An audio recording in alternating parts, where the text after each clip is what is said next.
comel-comel, jumpa lagi bersama Email di edisi Edisi menjawab soal ujian akhir semester.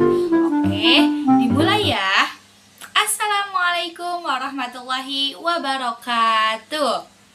Perkenalkan, nama saya Sri Rahayu Anugrah dengan NIM 2281070091, jurusan Pendidikan Guru Madrasah Ibtidaiyah kelas 5C. Di sini saya akan menjawab pertanyaan-pertanyaan dari ujian akhir semester. Simak baik-baik videonya ya. Lanjut, soal yang pertama.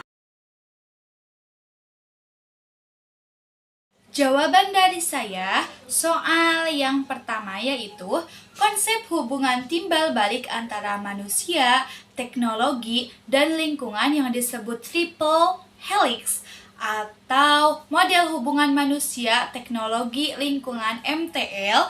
Lalu konsep hubungan timbal baliknya yaitu yang pertama, manusia menciptakan dan mengembangkan teknologi untuk memenuhi kebutuhannya.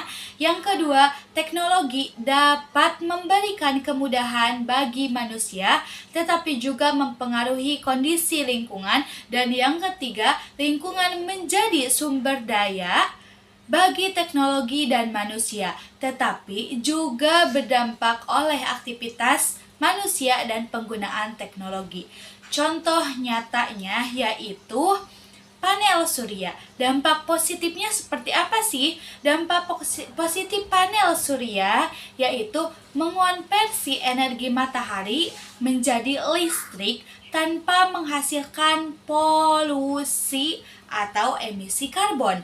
Hal ini membantu mengurangi ketergantungan pada bahan bakar fosil yang merusak lingkungan. Dampak negatifnya apa? Dampak negatif dari panel surya yaitu proses manufaktur panel surya membutuhkan material silikon yang penambangannya dapat merusak lingkungan. Selain itu, limbah elektronik yang sudah usang dapat mencemari tanah, air jika tidak dikelola dengan baik. Nah, analisisnya, menurut pendapat saya, konsep hubungan timbal balik antara manusia, teknologi, dan lingkungan harus saling keterkaitan dalam sebuah siklus yang membutuhkan keseimbangan. Dan dampak teknologi ini, manusia harus bijak dalam menggunakan teknologi agar dampak negatifnya lebih sedikit dibanding dampak positif. Pengembangan teknologi berkelanjutan adalah solusi untuk menjaga lingkungan. Itu jawaban saya nomor 1.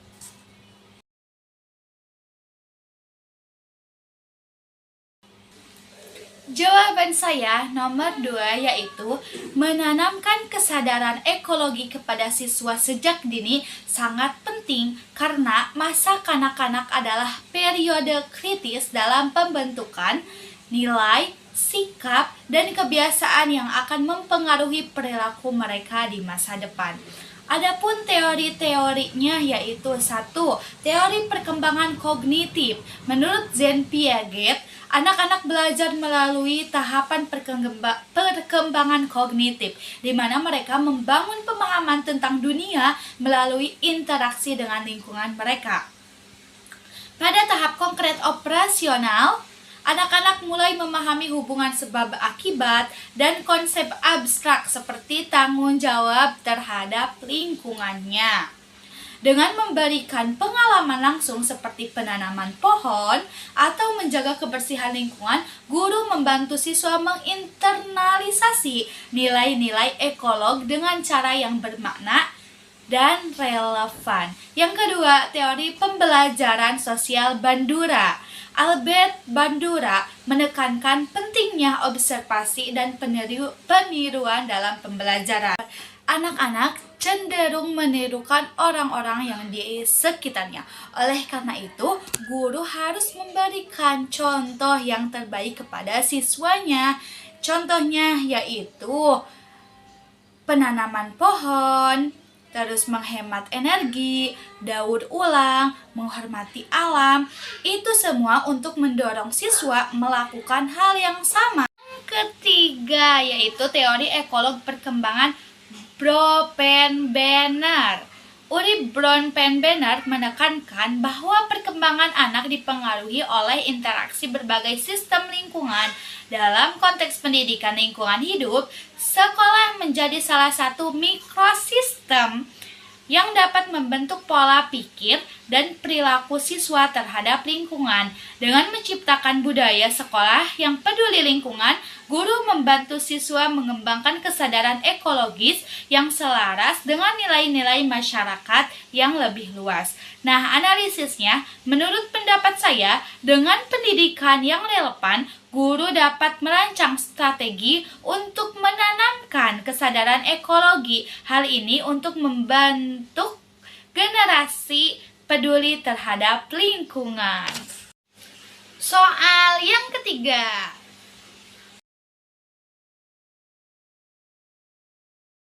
Jawaban saya pada soal yang ketiga yaitu pendekatan atau metode pembelajaran yang saya buat yaitu problem based learning pendekatannya dan scientific. PBL digunakan untuk mendorong siswa menemukan solusi terhadap permasalahan sampah plastik, dan saintifiknya menekankan pada proses mengamati, bertanya, menalar, mencoba, dan mengomunikasikan. Terus metodenya yaitu diskusi kelompok, demonstrasi, praktik langsung. Yang kedua, kegiatan praktis yang melibatkan siswa yang saya buat yaitu pendahuluan. Guru memulai dengan memaparkan singkat mengenai fakta dan dampak sampah plastik terhadap lingkungan melalui gambar atau video interaktif. Lalu tanya jawab. Yang kegiatan intinya yaitu observasi dan diskusi. Siswa diminta mengamati sampah plastik yang ada di lingkungan sekolah. Setelah itu diskusi secara berkelompok. Lalu simulasi daur ulang. Nah, guru memberikan demonstrasi sederhana tentang cara mendaur ulang plastik. Misalnya membuat kerajinan dari botol. Lalu setelah itu membuat poster dengan tema lingkungan secara bersama-sama, dan guru menyimpulkan apa yang sudah dipelajari, dan guru menugaskan kepada siswa tugas rumah atau PR tentang memilah sampah yang ada di rumah. Nah, evaluasi pembelajarannya, penilaian kognitif atau pemahaman. Nah, guru menilai pemahaman siswa sejauh mana mereka paham tentang sampah. Dan yang kedua, penilaian psikomotor atau keterampilan. Nah, kan di sini siswa membuat produk yaitu poster. Nah, sejauh mana keterampilan mereka membuat posternya. Lalu dinilai. Lalu penilaian afektif, sikap. Nah, bagaimana siswa ini sikapnya pada saat diskusi? Ansnya yaitu, menurut pendapat saya, jika strategi yang digunakan benar, pasti siswanya juga benar dan bisa memahami pembelajaran. Seperti strategi ini, siswa tidak hanya memahami dampak plastik, tetapi juga terlibat aktif dalam mencari solusi dan menerapkannya dalam kehidupan sehari-hari. Soal yang keempat.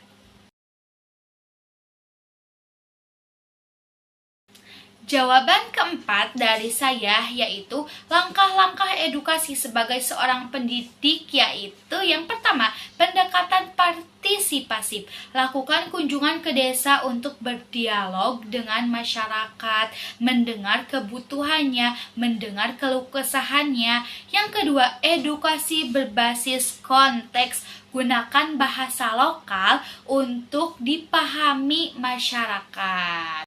Lalu ada pelatihan praktis. Nah, selenggarakan pelatihan atau workshop yang praktis supaya masyarakat bisa langsung mencoba teknologi tersebut. Yang keempat, metode visual dan interaktif. Gunakan alat bantu seperti poster, video, atau simulasi langsung untuk menjelaskan teknologi tersebut. Yang kelima, pendampingan secara berkelanjutan. Nah, supaya masyarakat bisa memahami teknologi tersebut, lakukan pendampingan secara berkelanjutan.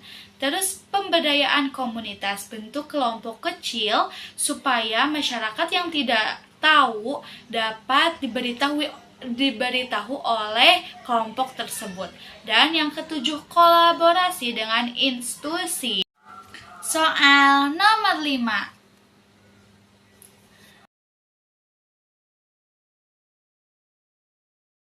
Jawaban nomor 5 yaitu 3 konflik utama dan solusinya. Yang pertama, eksploitasi sumber daya alam versus ketersediaan sumber daya berkelanjutan. Konfliknya yaitu teknologi membutuhkan bahan mentah seperti logam, tanah jarang untuk pembuatan perangkat elektronik dan energi terbarukan seperti panel surya dan baterai yang seringkali dieksploitasi secara besar-besaran dan merusak lingkungan. Solusinya apa sih? Solusinya mengembangkan teknologi daur ulang untuk mengolah kembali bahan mentah dari perangkat elektronik bekas. Misalnya menggunakan proses ramah lingkungan untuk mengekstrak logam tanah jarang. Yang kedua, polusi dari industri teknologi versus kualitas hidup. Konfliknya, industri teknologi menghasilkan polusi baik dalam bentuk limbah kimia dari proses manufaktur maupun emisi karbon dari pusat data yang memproses data secara besar-besaran. Solusinya yaitu menggunakan sumber energi terbarukan seperti tenaga surya atau angin untuk operasional industri tertentu. Yang ketiga, pengembangan infrastruktur teknologi versus konservasi ekosistem. Konfliknya yaitu pembangunan infrastruktur seperti menara telekomunikasi, jaringan listrik, dan lain sebagainya sering mempengaruhi habitat satwa liar. Solusinya apa sih? Solusinya merancang infrastruktur yang menyatu dengan alam. Contohnya menara telekomunikasi yang dirancang untuk tempat bersarangnya burung-burung atau terowongan hijau yang untuk satwa liar. Mungkin itu saja jawaban dari saya. Mohon maaf apabila penulisan jawaban atau video jawaban kurang sesuai atau kurang berkenan. Mohon maaf. Terima kasih sebelumnya. Wassalamualaikum warahmatullahi wabarakatuh. Bye-bye. See you next video, tapi edisi yang terbaru. Bye-bye.